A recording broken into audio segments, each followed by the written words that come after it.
Happy Thursday, guys. Today's home workout is for time.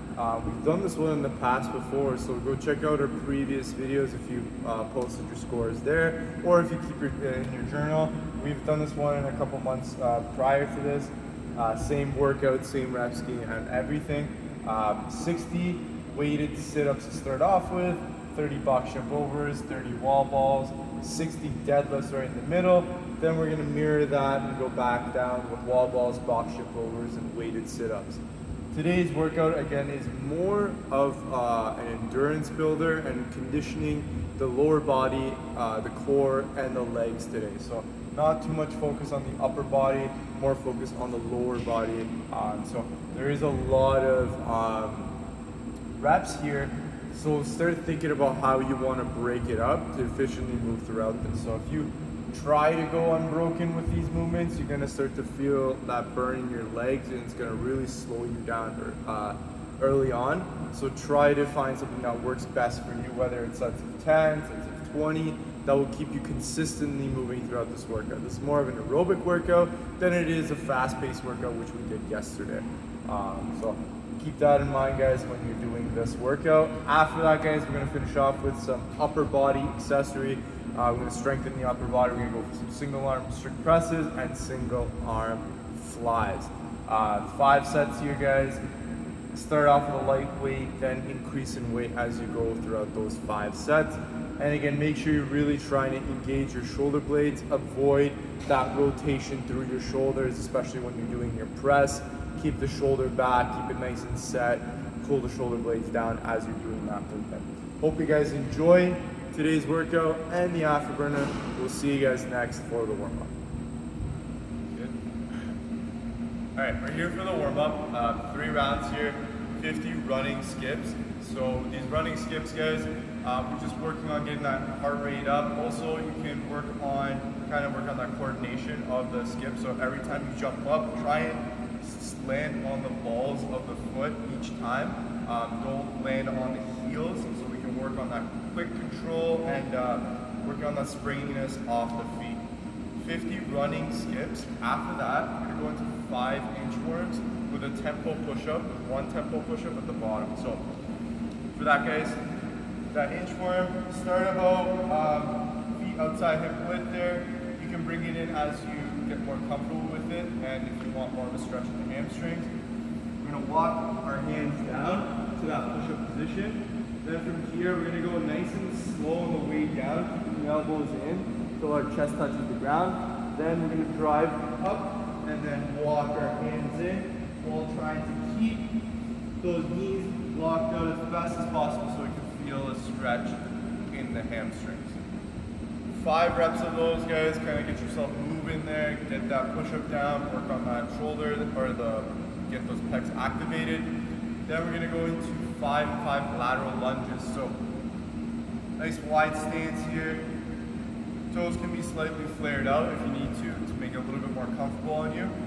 We're going to initiate by pushing that hip back and then bending in the knee so we can keep that weight in that mid-foot on the side that we're going towards.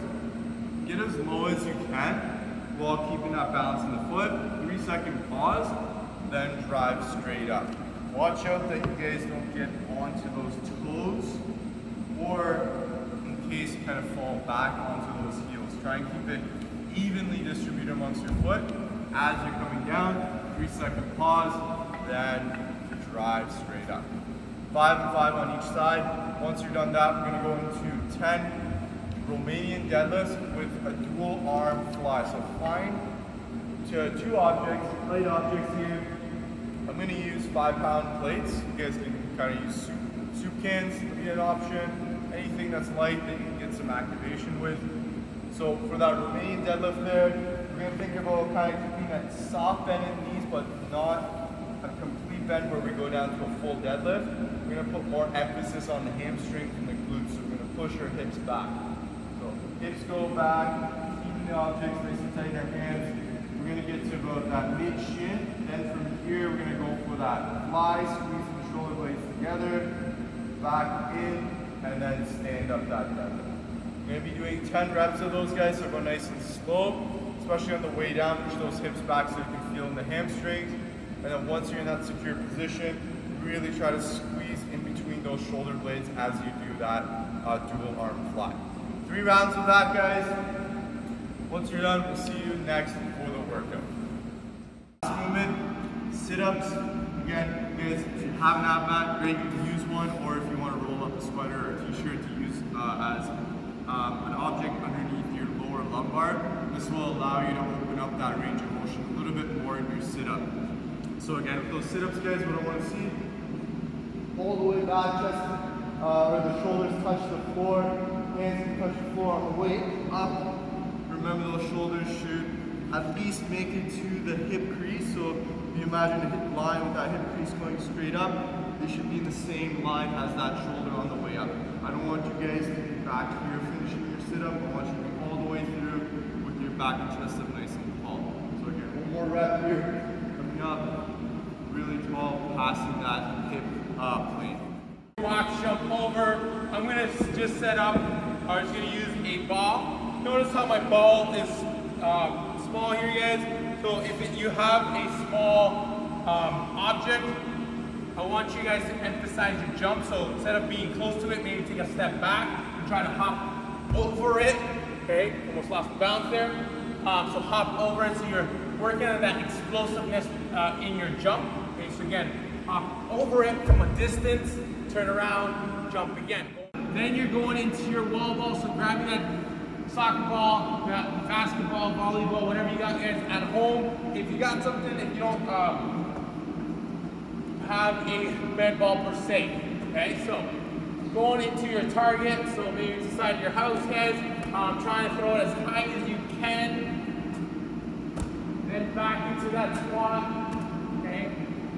Or if it's a heavier object, try to be consistent with your target. If it's light, high as possible. If it's a weighted object, hit that target. A single arm deadlift, we like to place that item in between the feet. So your deadlift width is going to be about where you squat. You can go a little bit wider if you want to get into that sumo stance. That's totally fine as well. And what I want you guys to think about here is we're going to think about that hip hinge. So I'm going to think about pushing that hip back and then drawing my hips down after that. You can see my shin is still perpendicular to the ground. So the difference if I was squatting is my shin would be going a little bit forward. I actually want to push that hip back a little bit, get my hip up in the air a little bit, and then I'm going to hold on to my object. Pushing with the legs, opening with that hip, we're going to push that hip back, and then lower the object again with those legs. I want you guys to squeeze your butt at the top, make sure the abs are tight. Sometimes when we squeeze our butt, we tend to overarch. Let's make sure we don't do that. Also notice how my head and neck stay nice and neutral. So when I'm at the bottom of that deadlift, I'm not looking straight, I'm not looking down, but I'm kind of looking just maybe a couple feet out in front of me. I want the top of my head to my tailbone to stay in a nice and straight line. If you guys have the mobility and you find it easier or a different type of challenge perhaps to stick to your normal deadlift position, so feet under that hip, and we're just going to keep that dumbbell or kettlebell outside the stance, it makes it a little bit trickier, but it might be a good challenge for you today to do that as long as you keep that back nice and flat. That's the most important part. Alright, so we're here for the afterburner, 5 sets, 5 and 5 strict press, and then 5 and 5 single arm flies. So I got a dumbbell and a plate here. You guys can use whatever you have at home. Keep it light for the first couple rounds so you can really feel the upper back and use the proper muscles before you start getting heavy with this. So I'm going to demo with the 5-pound plate here. For the strict presses and the flies today, guys, let's try and focus on the positioning of our scap. So it's very common with the press, for example, to kind of almost overreach with that shoulder. So we're kind of pushing that shoulder out of its socket. I want you to keep the shoulder down. It's going to be a little bit of a challenge if you haven't done this or thought about this before, but keep the shoulder down. Think about pulling the shoulder blades towards each other, so squeezing them together to set that shoulder. Then from there, only just drive through that elbow as you go up and controlling the way down as you come down.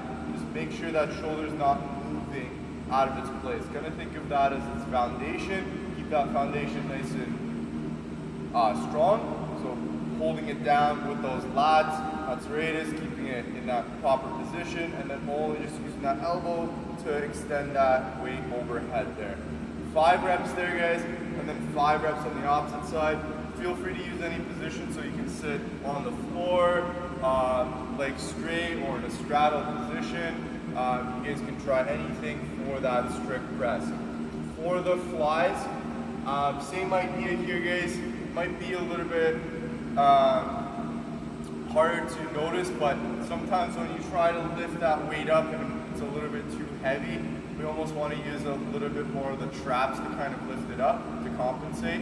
So again, right before you start, squeeze those shoulder blades together, keep that scap down, and then keep it slight bend in the elbow. Don't worry about keeping it nice and straight at first. Slight bend in the elbow, lift as high as you can while keeping that shoulder blade down, and then back down again. If it's only up to here, don't worry about going up in weight. Just try to see if you can go up a little bit higher each time without letting that shoulder roll forward or in any direction. So keep that nice and stable, and then increase your range of motion. Once you're comfortable getting it up to that shoulder height, at least, then you guys can go up in weight. Same thing as you can do it from a bent over position. So I'll bend over at the hips, slight bend in the elbow there, and then I'm going to think about pulling that weight out to the side. While I do that, I'm squeezing my shoulder blades together and making sure I'm not shrugging forward. I'm keeping the shoulder blade down. So enjoy this one, guys. 5 and 5 reps on each side. Great unilateral work to work on that balance of the strength on both sides. Increase in weight if it feels good. If not, just work on the positioning of the shoulder blades. See you guys tomorrow for the next workout.